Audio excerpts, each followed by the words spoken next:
अस्सलाम वालेकुम। Next class में भाई वेलकम है। और हम जो है पढ़ रहे हैं कि किस तरीके से हाइड्रोजन बॉन्डिंग जो है वो फिजिकल प्रॉपर्टीज को इफेक्ट करती है। ठीक है, इससे पहले आपको thermodynamic properties of covalent hydrides पढ़ाए, जिनमें उनके बॉइलिंग पॉइंट का ट्रेंड डिस्कस किया डाउन द ग्रुप जो कि बढ़ता है, और अमोनिया, वाटर और एचएफ में एक्सेप्शंस हैं बिकॉज ऑफ हाइड्रोजन बॉन्डिंग। उसके अलावा उसके बाद स्ट्रक्चर ऑफ आइस बताया, और ये बताया कि generally most of the solids जो हैं वो ठंडे करने पर जो हैं वो कंट्रैक्ट करते हैं। ठीक है, वाटर भी कुछ ऐसा ही करता है, ठंडा करने पर 4 डिग्री सेल्सियस तक वो कंट्रैक्ट करता है, लेकिन 4 डिग्री सेल्सियस के बाद वो एक्सपैंड करने लगता है। That behaviour is due to hydrogen bonding, कि 4 डिग्री सेल्सियस से 3 डिग्री सेल्सियस पर आया, मजीद ठंडा हुआ तो मजीद कंट्रैक्ट होने की बजाय एक्सपैंड करने लगता है, क्योंकि उसमें हेक्सागोनल रिंग्स बन जाती हैं और एम्प्टी स्पेसेस क्रिएट हो जाती हैं। फिर उसके बाद सॉल्युबिलिटी इन आपके क्या कहते हैं डीएनए मॉलिक्यूल और बायोलॉजिकल कंपाउंड्स, प्रोटीन्स और डीएनए में पढ़ाया कि डीएनए में एडेनिन थाइमीन के बीच और साइटोसिन गुआनिन के बीच हाइड्रोजन बॉन्डिंग होती है। एडेनिन थाइमीन के बीच 2, साइटोसिन गुआनिन के बीच 3 हाइड्रोजन बॉन्डिंग होती हैं। अच्छा, एडेनिन और गुआनिन जो है ये प्यूरीन्स हैं, जबकि साइटोसिन और थायामीन जो है ये पायरीमाइडीन्स हैं, ये सिंगल रिंग्ड होती हैं। ये सब बातें भी कर ली हमने। आज जो है ये 3 छोटे छोटे टॉपिक रह गए हैं जो अमूमन शॉर्ट में आते हैं, कि solubility of hydrogen bonding molecule, hydrogen bonding की वजह से सॉल्युबिलिटी कैसे इफेक्ट होती है, hydrogen bonding in paints, dyes and textile, paint जो डाइज बालों में रंग वगैरह लगाते हो वो, और टेक्सटाइल मटेरियल जो है इनमें हाइड्रोजन बॉन्डिंग जो है, टेक्सटाइल जैसे कपड़े वगैरह हैं, थ्रेड वगैरह हैं, उनमें हाइड्रोजन बॉन्डिंग होती है। इसी तरीके से cleaning action of soap and detergent, soap और डिटर्जेंट्स में जो क्लीनिंग प्रॉपर्टीज हैं ये हाइड्रोजन बॉन्डिंग की वजह से होती हैं, इस पर भी बातें करेंगे। Solubility of hydrogen bonding molecules, ये पहले भी एक दफा बात कर चुके हैं इसके बारे में, जब हाइड्रोजन बॉन्डिंग का टॉपिक पढ़ा था। एसीटोन और chloroform, they are soluble in each other due to intermolecular forces, due to intermolecular hydrogen bonding. ये मैंने बताया था, ये बोर्ड का एमसीक्यू भी आता होता है। ठीक है ना, तो ये देखो that is chloroform, Cl Cl Cl, और यहां पर H, यहां पर ये एसीटोन है CH3, और यहां पर CH3। एसीटोन का ये जो ऑक्सीजन है इस पर पार्शियल नेगेटिव चार्ज है, हाई पार्शियल नेगेटिव, और इस हाइड्रोजन पर partial positive. So the electrostatic force of attraction between high partial positively charge hydrogen and highly partial negatively charge electronegative atom are called hydrogen bonding. इस chlorine पर partial negative, partial negative, partial negative. ये chlorine carbon से electron खींचते हैं, जिसकी वजह से carbon पर पार्शियल पॉजिटिव आ जाता है। ये कार्बन हाइड्रोजन से इलेक्ट्रॉन खींचता है, जिसकी वजह से हाइड्रोजन पर काफी ज्यादा पार्शियल पॉजिटिव चार्ज डेवलप हो जाता है। और एसीटोन में देखो यहां पर ये ऑक्सीजन है, ये कार्बन से इलेक्ट्रॉन खींचता है, यहां पर methyl group electron donating group है, ये भी इलेक्ट्रॉन डोनेट करते हैं। तो कार्बन पर जो है सॉरी ये जो ऑक्सीजन है इस पर जो है पार्शियल नेगेटिव चार्ज डेवलप हो जाता है। तो पार्शियल नेगेटिव पार्शियल पॉजिटिव में जो इलेक्ट्रोस्टैटिक अट्रैक्शंस हैं that are hydrogen bonding. Partial positively charge hydrogen, highly partial positively charge, और high partial negative atom having a lone pair of electron. तो basically ये हाइड्रोजन और ऑक्सीजन के lone pair के बीच के अट्रैक्शन है। इसी तरह से और भी मॉलिक्यूल्स हैं लाइक वाटर और एथेनॉल। आप जानते हो कि ये जो वाटर है, वाटर में हाइड्रोजन बॉन्डिंग रहती है ऑक्सीजन और हाइड्रोजन के बीच में, ऐसे OH, partial positive, partial negative, partial positive, partial negative, positive negative. तो इस तरीके से वाटर में भी हाइड्रोजन बॉन्डिंग रहती है। इस तरीके से एथेनॉल है, एथेनॉल C2H5, एल्कोहल्स जो हैं, ठीक है, उनमें बड़ा फेमस एग्जांपल एथेनॉल का है, क्योंकि एथेनॉल एक ऐसा एल्कोहल है जिसमें काफी स्ट्रॉन्ग हाइड्रोजन बॉन्डिंग होती है। ठीक है, तो एथेनॉल C2H5OH, इसका ये जो OH ग्रुप है, एथेनॉल का एक OH ग्रुप दूसरे OH ग्रुप से हाइड्रोजन बॉन्डिंग बनाता है, तो ये भी हाइड्रोजन बॉन्डिंग ऐसे ही बनती है। ये देखो, ये एक एथेनॉल था, ये दूसरा एथेनॉल C2H5OH। इसके लिखने का अंदाज देख लेना कैसे लिखा है मैंने, ठीक है ना। तो यहां पर देखो ये इस पर पार्शियल पॉजिटिव रहेगा, इस पर पार्शियल नेगेटिव, इस पर पार्शियल पॉजिटिव, इन दोनों में अट्रैक्शन, यहां पर पार्शियल नेगेटिव, इन दोनों में अट्रैक्शन, पार्शियल पॉजिटिव, ये पार्शियल नेगेटिव। तो जब वाटर और एथेनॉल को आपस में मिक्सअप किया जाता है, वाटर और एथेनॉल को आपस में मिक्सअप किया जाता है, तो मानो ये एथेनॉल है C2H5, इस पर पार्शियल पॉजिटिव है, इस पर पार्शियल नेगेटिव है। तो वाटर और एथेनॉल के मॉलिक्यूल्स के बीच में, वाटर और एथेनॉल के मॉलिक्यूल्स के बीच में हाइड्रोजन बॉन्डिंग स्टार्ट हो जाती है। तो ये हाइड्रोजन बॉन्डिंग की वजह से ये आपस में डिसॉल्व हो जाते हैं, आपस में ये डिसॉल्व हो जाते हैं। इधर से भी कोई वाटर मॉलिक्यूल, यहां से फिर कोई ethanol molecule, partial positive, partial negative, partial positive, partial negative, इस पर पार्शियल पॉजिटिव, यहां पर पार्शियल पॉजिटिव। तो ऐसे स्ट्रक्चर्स बना करके दिखाने हैं। तो आपने बताना है, बाइनरी शॉर्ट क्वेश्चन पूछेगा why ethanol and water are soluble in each other, तो आप बताओगे it is due to intermolecular hydrogen bonding, इतनी सी बात करोगे। फिर एक्सप्लेनेशन की हेडिंग दोगे और बताओगे कि water is a hydrogen bonded liquid compound, it has hydrogen bonding between its molecule. Similarly, ethanol has hydrogen bonding between its molecule as shown by this, ये structure draw करोगे तो बताओगे कि देखो ये हाइड्रोजन बॉन्डिंग है, when both are mixed together the hydrogen bonding develops between water and ethanol molecule, so due to intermolecular hydrogen bonding they become soluble in each other, they become soluble in each other। तो important short है, अक्सर आया होता है कि why ethanol is soluble in water या why water and ethanol are soluble in each other, ठीक है। तो इस तरीके से सवाल पूछते हैं। अच्छा, एथेनॉल हाइड्रोजन बॉन्डिंग जो है वो कार्बोक्सिलिक एसिड्स में भी होती है, मिसाल के तौर पर एसिटिक एसिड है, वो भी बना लेते हैं। ये भी सवाल पूछता है कि why carboxylic acids are soluble in water, तो आप बताओगे कि they are soluble in water due to intermolecular hydrogen bonding, वो भी मैं इधर ड्रॉ कर देता हूं कार्बोक्सिलिक एसिड का स्ट्रक्चर। कार्बोक्सिलिक एसिड जो होते हैं वो basically R C double bond O O H यूं होते हैं कुछ, ठीक है ना। यहां पर मानो एसिटिक एसिड है CH3C double bond O O H, तो यहां पर देखो OH ग्रुप है, क्योंकि तो OH OH के बीच में हाइड्रोजन बॉन्डिंग बन सकती है, तो HO और यहां पर C डबल बॉन्ड OCH3, इस तरीके से लिखना है। सिमिलरली एक और HOC डबल बॉन्ड OCH3, इस तरीके से HOC डबल बॉन्ड OCH3। तो यहां पर देखो ये पार्शियल नेगेटिव है, ये पार्शियल पॉजिटिव है, इन दोनों में hydrogen bonding, partial positive partial negative. जब आप लिखोगे तो आपने लेबल भी करना है, यहां से लेबल कर देना है कि this is hydrogen bonding, this is hydrogen bonding,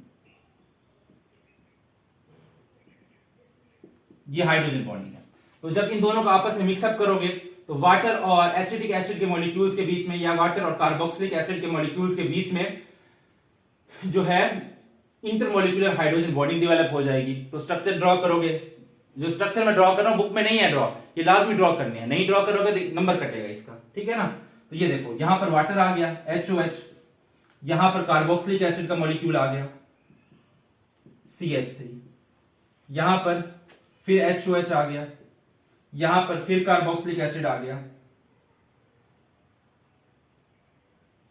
CH3, ठीक है। यहां पर देखो partial positive partial negative attraction, partial positive से partial negative partial positive attraction, partial negative partial negative partial positive attraction, ये पार्शियल पॉजिटिव और ये भी पार्शियल पॉजिटिव।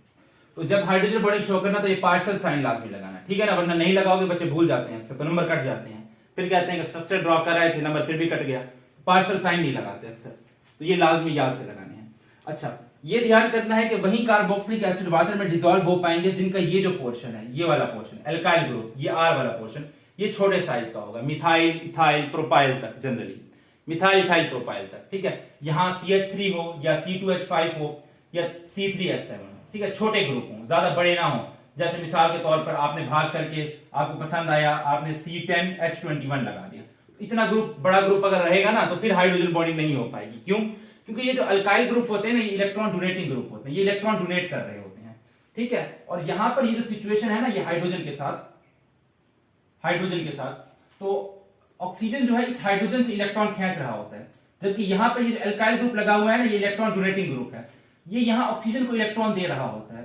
तो ऑक्सीजन की जो जरूरत है ना, ये अल्काइल ग्रुप जबरदस्ती इलेक्ट्रॉन दे रहा होता है, तो ऑक्सीजन की जो जरूरत है ना वो इस अल्काइल ग्रुप की वजह से पूरी हो जाती है, पहले ही पूरी हो जाती है। तो इस पर जो पार्शियल नेगेटिव चार्ज बनता है ना वो बहुत थोड़ा बनता है, और ये जो है हाइड्रोजन से इतने इलेक्ट्रॉन नहीं खींचता, क्योंकि ये अल्काइल ग्रुप जबरदस्ती ऑक्सीजन को इलेक्ट्रॉन दे रहा होता है, तो ऑक्सीजन की जो तलब है वो पहले ही खत्म हो चुकी होती है।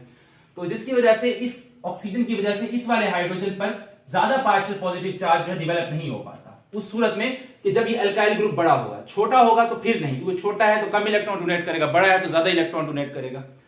तो बड़ा ग्रुप यहां पर नहीं होना चाहिए, अगर बड़ा ग्रुप है तो फिर ये वाटर में डिसॉल्व नहीं हो पाएगा। और अगर यहाँ पर ये बड़ा ग्रुप है ना, तो ये बड़ा ग्रुप नॉन पोलर होगा, जैसे C10H21 ये नॉन पोलर है, CH3 CH2 CH2 CH2 CH2 और इस तरह से चलता जाए। ये देखो ये नॉन पोलर ग्रुप है, तो आप जानते हो नॉन पोलर और पोलर ये आपस में मिक्सअप नहीं होते, ठीक है। इनमें जो है हाइड्रोफोबिक रिपल्शन स्टार्ट हो जाती है। हाइड्रोफोबिक बोलते हैं वाटर हेटिंग। नॉन पोलर जो होते हैं वो वाटर हेटिंग होते हैं। जिस तरह से फोबिया, ठीक है, फोबिया होता है, हाइड्रोफोबिया यानी पानी से डरना। तो इसी तरीके से ये हाइड्रोफोबिक है, ठीक है, ये भी पानी से डरते हैं, पानी के साथ इनकी रिपल्शन होती है। तो अगर ये बड़ा होगा ना, ये साइज, इनका साइज बड़ा होगा, तो वाटर मॉलिक्यूल इधर उधर घूम रहे होंगे तो ये वाटर मॉलिक्यूल को रिपेल करेंगे, ठीक है, वाटर मॉलिक्यूल को इस OH के करीब भी नहीं भटकने देंगे। तो जिसकी वजह से बड़े एसिटिक एसिड या बड़े जो है, सॉरी एसिटिक एसिड कहता हूं, बड़े कार्बोक्सिलिक एसिड पानी के अंदर डिसॉल्व नहीं हो पाएंगे। एसिटिक एसिड जैसा छोटा कार्बोक्सिलिक एसिड ये पानी में इजीली डिसॉल्व हो जाएगा। तो बाय नेम शॉर्ट क्वेश्चन पूछता है कि how carboxylic acid are soluble in water, तो आप बताओगे हाइड्रोजन बॉन्डिंग की वजह से। साथ ये भी बात करोगे कि वो कार्बोक्सिलिक एसिड डिसॉल्व होंगे जिनमें ये अल्काइल ग्रुप R छोटा होगा। अगर बड़ा रहेगा तो फिर हाइड्रोकार्बन टेल या हाइड्रोकार्बन और वाटर में रिपल्शन हो जाएगी, ठीक है, जिसकी वजह से वो अच्छे से डिसॉल्व नहीं हो पाएंगे। ठीक है ना, समझ गए बात को। तो ये थी हाइड्रोजन बॉन्डिंग की वजह से सॉल्युबिलिटी। ठीक है, अब पढ़ना है cleaning action of soap and detergents. तो सोप और डिटर्जेंट्स क्या होते हैं, घरों में अक्सर पड़े रहते हैं, तो लेकिन पहले जरूर जान लिया जाए कि ये सोप्स और डिटर्जेंट्स कहते किसे हैं। ये जो सोप्स होते हैं ना, बेसिकली सोप जो होते हैं ये सोडियम सॉल्ट होते हैं कार्बोक्सिलिक एसिड के। किसी कार्बोक्सिलिक एसिड को अगर आप एल्कली से रिएक्ट कराओ तो आपको सोप या सोप मिलता है या शेविंग फोम मिलता है। कैसे बताता हूं, सुनो। पुराने वक्तों में जो सोप बनाया जाता था ना, वो जानवरों की चर्बी से बनाया जाता था। चर्बी को पिघला लेते थे और उसके अंदर राख डाल देते थे। राख में एल्कलीज होती हैं, बेसिस NaOH और KOH होती हैं। तो राख के अंदर NaOH और KOH होते हैं, NaOH और KOH।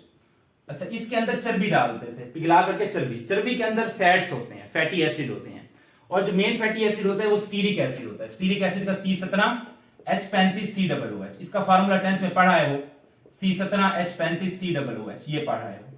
तो चर्बी के अंदर ये वाले ना फैटी एसिड्स होते हैं, ठीक है, ये फैट होता है, स्टीरिक एसिड होता है नॉर्मली।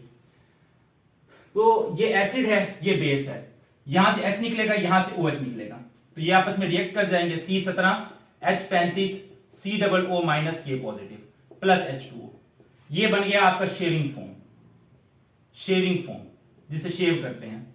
अच्छा, ये एसिड H देगा, यहां से OH निकलेगा, तो ये C17H35COO Na positive plus H2O, ये सोप बन गया आपका सोप।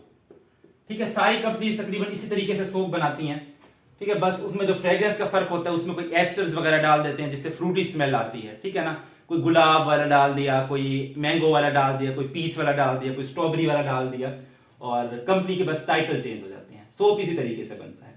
तो सोप जो है ये सोडियम सॉल्ट होता है स्टीरिक एसिड का, सोडियम सॉल्ट। ये सब बातें आपने पेपर में नहीं लिखनी, ये वाली दो बातें मैंने आपको समझाने के लिए बताई कि सोप होता क्या है। ठीक है ना। और ये जो डिटर्जेंट्स होते हैं ये क्या होते हैं, ये बेसिकली एक एसिड होता है ऑर्गेनिक एसिड, इसका नाम होता है बेंजीन सल्फोनिक एसिड, SO3H।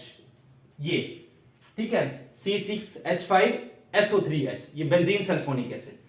ये इस बेंजीन सल्फोनिक एसिड का NaOH के साथ रिएक्शन करवा दो, ठीक है, तो ये बन जाएगा SO3H की जगह Na आ जाएगा, Na पॉजिटिव, ये H निकल जाएगा, ये OH निकल जाएगा, प्लस H2O आ जाएगा। ठीक है ना। तो ये सोडियम सॉल्ट होता है बेंजीन सल्फोनिक एसिड के। ये सिर्फ ऐसा सादा नहीं होता डिटर्जेंट्स, ठीक है, इनमें और भी ग्रुप लगे हुए होते हैं, यहाँ पर कोई और ग्रुप, कोई और ग्रुप, तो ग्रुप चेंज होते रहते हैं, जिसकी वजह से डिटर्जेंट्स की प्रॉपर्टीज भी चेंज होते रहते हैं, लेकिन बेसिक प्रिंसिपल यही है। तो डिटर्जेंट्स जो होते हैं वो बेंजीन सल्फोनिक एसिड के सोडियम सॉल्ट होते हैं। ठीक है, सोडियम सॉल्ट होते हैं। इसके फेमस एग्जांपल जैसे लोराइल बेंजोएट है, नाम भी नहीं सुना होगा तुमने, चलो छोड़ो। जिस तरह डू डेकाइल बेंजाइल सल्फोनेट है, ठीक है, डू डेकाइल बेंजाइल सल्फोनेट, वो भी डिटर्जेंट है। ठीक है, वैसे ही बस बोल रहा हूं तुम्हें बताने के लिए कि डिटर्जेंट्स क्या होते हैं। तो डिटर्जेंट्स जो है ये इसके सोडियम सॉल्ट होते हैं बेंजीन सल्फोनिक एसिड के। ये एंट्रेंस एग्जाम में पूछ लेता है, ऐसे MCQ बोर्ड में नहीं पूछेगा कि जो है बताओ डिटर्जेंट्स जो हैं किसके सोडियम सॉल्ट होते हैं, तो बेंजीन सल्फोनिक एसिड के। बेंजीन सल्फोनिक एसिड के बारे में हम सेकंड ईयर में ज्यादा अच्छे से पढ़ेंगे ये क्या होता है। तो खैर, सोप और डिटर्जेंट्स के बारे में बता दिए क्या होते हैं। अच्छा सुनो, ये बेंजीन सल्फोनिक एसिड का ये जो सोडियम सॉल्ट है, इसे देखो, इसको देखो, इसमें देखो यहाँ पे S डबल बॉन्ड O और यहाँ पर O माइनस Na पॉजिटिव है, ये स्ट्रक्चर होता है। तो अब देखो ये जो सॉल्ट है ये आयनिक इन नेचर है, ये आयनिक इन नेचर है। तो यहाँ पर इसके पास ऑक्सीजन भी है, ऑक्सीजन पर क्या है, नेगेटिव चार्ज है, तो ये वाटर में जाकर के डिसॉल्व हो जाएगा, S double bond O O minus और ये ऐसे। अच्छा वाटर में क्या है, देखो वाटर में क्या है, HOH ऐसे है ना, तो वाटर इस ऑक्सीजन और हाइड्रोजन के बीच ये हाइड्रोजन बॉन्डिंग बन जाएगी। ये स्ट्रक्चर ड्रॉ नहीं करना, बस बताना है हाइड्रोजन बॉन्डिंग कि डिटर्जेंट्स के बीच में और सोप्स के बीच में उनके जो पोलर पोर्शन होते हैं, ये वर्ड लाजमी यूज करना। ये देखो ये पोलर पोर्शन है क्योंकि इस पर चार्ज है, इनमें पोलर पोर्शन भी है नॉन पोलर पोर्शन भी है। ये वाला पोर्शन देखो, ये क्या है, पोलर पोर्शन है, पोलर पोर्शन है। और ये C17H35 वाला ये नॉन पोलर पोर्शन है। तो आप बताओगे वाटर और इन सोप्स और डिटर्जेंट्स के जो पोलर पोर्शन होते हैं इनमें हाइड्रोजन बॉन्डिंग डेवलप हो जाती है, जिसकी वजह से ये वाटर में डिसॉल्व हो जाते हैं। और जब वाटर में डिसॉल्व होते हैं तो जब हम इनकी मदद से हाथ धोते हैं या नहाने जाते हैं तो इनका जो नॉन पोलर पोर्शन होता है, इनका जो नॉन पोलर पोर्शन होता है वो हमारी बॉडी की मैल को साफ कर देता है, क्योंकि मैल जो होती है वो नॉन पोलर होती है। तो नॉन पोलर पार्ट में अट्रैक्शन होती है। जो नॉन पोलर पार्ट होते हैं वो जो है ये C17H35 ये नॉन पोलर पार्ट है, ये मैल को साफ करता है, ठीक है। और ये जो सोप है ये पानी में इस ग्रुप की वजह से COO- ग्रुप की वजह से डिसॉल्व रहता है, तो जिसकी वजह से हमारे हाथों की मैल जो है वो पानी के साथ बह करके निकल जाती है, ठीक है। जबकि जो जमीन पर हम फर्श वगैरह साफ करते हैं डिटर्जेंट की मदद से, तो डिटर्जेंट जो पानी में डिसॉल्व होता है वो इस पोलर ग्रुप की वजह से होता है, पोलर ग्रुप की हाइड्रोजन बॉन्डिंग की वजह से। जबकि जो नॉन पोलर या बेंजाइल पोर्शन है ये जो है जो फर्श पर मैल कुछ लगी होती है उसको साफ कर लेता है, ठीक है। और ये उसको अट्रैक्ट कर लेता है, ये पानी को अट्रैक्ट कर लेता है, पानी में डिसॉल्व रहता है, तो जो पानी के साथ मैल है वो भी बह करके निकल जाती है। लेकिन अगर आप अकेला पानी लो, उससे हाथ धोने की कोशिश करो तो मैल इतने अच्छे से नहीं उतरती, ठीक है ना। लेकिन अगर आप सोप की मदद से साफ करो तो फिर अच्छे से साफ हो जाती है, ठीक है ना। क्यों? क्योंकि सोप पानी में डिसॉल्व रहता है और जब आप सोप हाथ पे लगाते हो, ठीक है, तो जो सोप का ये वाला पोर्शन है C17H35 वाला, ये मैल को जकड़ लेता है और फिर जब पानी से वो सोप वाले हाथ धोते हो तो वो सोप जो है पानी के साथ बह जाता है। क्यों? क्योंकि इस पोलर पोर्शन में और वाटर के बीच में हाइड्रोजन बॉन्डिंग होती है, ठीक है ना। क्लियर हो गई बात? तो ये भी आपसे पूछेगा how hydrogen bonding affects the cleaning properties of soaps and detergents. तो ये बातें आपको करनी है। Last, hydrogen bonding in paints, dyes and textiles, ठीक है। टेक्सटाइल जैसे धागा वगैरह है या सिल्क है, सिल्क मेनली सिल्क की बात करते हैं। सिल्क जो है ये एक प्रोटीन है और मैंने बताया कि प्रोटीन्स में क्या होती है, हाइड्रोजन बॉन्डिंग, ठीक है। पिछले क्लास में बताया यार, ये देखो, ठीक है। प्रोटीन मैंने बताया अमाइनो एसिड के पॉलीमर होते हैं, जैसे H2N CH C double bond O NH single bond CH C double bond O, यहां से चलती जाती है, यहां से भी एक हाइड्रोजन कम होता है, यहां से भी चेन चलती जाती है। ये बना के दिखाया था पिछली क्लास में, नहीं देखा तो देख लो। तो देखो दो अमाइनो एसिड आपस में मिले हुए हैं ना, ये एक अमाइनो एसिड है, ये दूसरा अमाइनो एसिड है। तो ये जो है कॉइलिंग होती है इनकी, अल्फा हेलिक्स, ठीक है, अल्फा हेलिक्स बनाते हैं। तो ये देखो, तो यहां पर NH CH C double bond O और C डबल O के बाद NH ये रहेगा। और यहां पर देखो C डबल बॉन्ड O और C डबल O के बाद NH है, यहां पर CH है। अच्छा नहीं, ये थोड़ा सा अजीब बन गया है, एक मिनट, यहां से थोड़ी सी गलती हो गई है, थोड़ा सा गलत बन गया है, ठीक है। यहां से NH आ गया और इसके सामने ऐसे C डबल बॉन्ड O होता है, इस NH के सामने C डबल बॉन्ड O होता है, इस C डबल O के सामने NH होता है। तो CO और इसके बीच में ऐसे CH रहेगा, यहां पर भी ऐसे CH रहेगा, ठीक है ना। तो ये CH रहेगा यहां पर ऐसे, यहां पर NH ऐसे। तो यहां पर देखो ऑक्सीजन और हाइड्रोजन के बीच में अट्रैक्शन है, यहां पर ऐसे अट्रैक्शन है, ठीक है ना। तो हाइड्रोजन बॉन्डिंग देखो प्रोटीन वगैरह में भी मौजूद रहती है, प्रोटीन वगैरह में भी हाइड्रोजन बॉन्डिंग मौजूद रहती है। सिमिलरली यहां पर भी कुछ ऐसा ही system, CH C double bond O NH ये रहेगा ऐसे। तो यहां पर भी C डबल बॉन्ड O सामने आएगा, इसके सामने भी C डबल बॉन्ड O आएगा, इसके सामने NH आएगा और NH और इसके बीच में CH ये रहेगा, यहां पर भी CH रहेगा दरमियान में। बस एक जल्दी से स्ट्रक्चर बना दिया है, पिछले क्लास में सही से करके बनाया था। यहां पर NH CH C double bond O, ये देखो नाइट्रोजन ये जो अमाइन ग्रुप का हाइड्रोजन है इसके बीच में और कार्बोक्सिलिक एसिड का जो कार्बन है इनके बीच में हाइड्रोजन बॉन्डिंग होती है, यहां पर इनके बीच में हाइड्रोजन बॉन्डिंग होती है। तो देखो इनमें भी हाइड्रोजन बॉन्डिंग रहती है। तो जो धागा वगैरह है, सिल्क है या इससे जो कपड़े बनते हैं उनमें हाइड्रोजन बॉन्डिंग रहती है। तो ये हाइड्रोजन बॉन्डिंग की वजह से जो कपड़ा है या धागा है वो स्ट्रांग रहता है, ठीक है ना। तो हाइड्रोजन बॉन्डिंग की वजह से इनको स्ट्रेंथ मिलती है, strength, hydrogen bonding provide strength, ठीक है। अच्छा जी, या जिस तरीके से वो स्ट्रेचेबल क्लोथ्स भी होते हैं, ठीक है, उनकी जो स्ट्रेचिंग प्रॉपर्टीज हैं, स्ट्रेच करने पर टूटते नहीं हैं, वो भी हाइड्रोजन बॉन्डिंग की वजह से होती है। तो फ्लेक्सिबिलिटी भी इनको प्रोवाइड होती है। फ्लेक्सिबिलिटी, जो फ्लेक्सिबल थ्रेड्स होते हैं वो भी हाइड्रोजन बॉन्डिंग की वजह से होते हैं। अच्छा, इसी तरीके से पेंट्स में भी पोलर ग्रुप होते हैं, लाइक OH ग्रुप है, ठीक है, या CN ग्रुप होते हैं, CNH ग्रुप होते हैं। तो यहाँ पर partial negative, partial positive, partial negative, partial positive. तो यहाँ पर पोलर ग्रुप OH NH होने की वजह से इनमें हाइड्रोजन बॉन्डिंग जो है वो बन जाती है। तो जब हम पेंट करते हैं तो मॉलिक्यूल एक दूसरे के साथ जुड़े रहते हैं ड्यू टू हाइड्रोजन बॉन्डिंग। अच्छा, इसी तरीके से डाइज में भी ऐसे पोलर ग्रुप मौजूद रहते हैं, ठीक है, उनमें फिर हाइड्रोजन बॉन्डिंग पॉसिबल हो पाती है। अच्छा, इसी तरीके से हनी है, हनी और ग्लू, ठीक है, इनमें भी हाइड्रोजन बॉन्डिंग होती है। हनी में एक शुगर होती है जिसका नाम होता है फ्रक्टोज के बारे में आप जानते होंगे, कुछ ऐसा स्ट्रक्चर होता है, CH2OH, C double bond O, CHOH, नहीं बल्कि यहां पे OH होता है, यहां H होता है,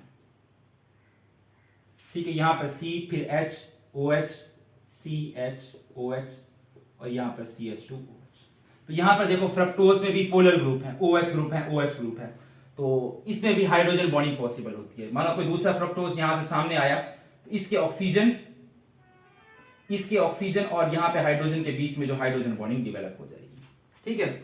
और इसी तरीके से ग्लूकोज भी पानी में जो है हाइड्रोजन बॉन्डिंग की वजह से ही डिसॉल्व हो पाता है। ये ग्लूकोज है, this is glucose, COH, H, CCH, H, OH, OH और CH2OH। मानो वाटर का कोई मॉलिक्यूल है, ये H2O है, तो यहां पर हाइड्रोजन और ऑक्सीजन के बीच में हाइड्रोजन बॉन्डिंग होगी। तो ये स्ट्रक्चर आपको ड्रॉ नहीं करने, स्ट्रक्चर जो है वो सिर्फ सॉल्युबिलिटी वाले केस में ड्रॉ करने हैं, ठीक है ना, जो बनवाए थे। तो ये देखो, इस तरीके से इनमें पोलर ग्रुप होते हैं और हाइड्रोजन बॉन्डिंग पॉसिबल है। सेलुलोज है, इसी तरीके से सेलुलोज जो है वो ग्लूकोज से मिलकर के बनता है। ढेर सारे ग्लूकोज मॉलिक्यूल आपस में जुड़ते जाते हैं तो सेलुलोज बना देते हैं। सेलुलोज कैसे बनता है वो सेकंड ईयर में ज्यादा अच्छे से पढ़ेंगे, ठीक है। बेसिकली वाटर में जाकर के भी ये ग्लूकोज होता है, ये रिंग स्ट्रक्चर बना देता है, रिंग स्ट्रक्चर, ठीक है। अभी तो बस ऐसे सीधा सीधा तुमको समझाने के लिए बना दिया, क्योंकि 10th में जो है ऐसे सीधा स्ट्रक्चर तुम पढ़कर आए हो। तो इस तरीके से इनमें पोलर ग्रुप होते हैं और इनमें हाइड्रोजन बॉन्डिंग। 10th में भी शॉर्ट आता था इन्वायरमेंटल केमिस्ट्री में कि why glucose is soluble in water, तो आप लिखते थे ड्यू टू हाइड्रोजन बॉन्डिंग। वो जहाँ पे वो इन्वायरमेंटल केमिस्ट्री के 2 चैप्टर थे ना, एटमोस्फेयर वाला और वाटर वाला। तो जब वाटर वाला चैप्टर शुरू होता है वहां पे शुरू में जो है वाटर की प्रॉपर्टीज लिखी हुई हैं, पोलर नेचर और एक्सेप्शनल हाइड्रोजन बॉन्डिंग। तो तुम लिखते थे glucose is soluble in water due to exceptional hydrogen bonding. तो यहां पर भी बिल्कुल वही काम है, ठीक है ना।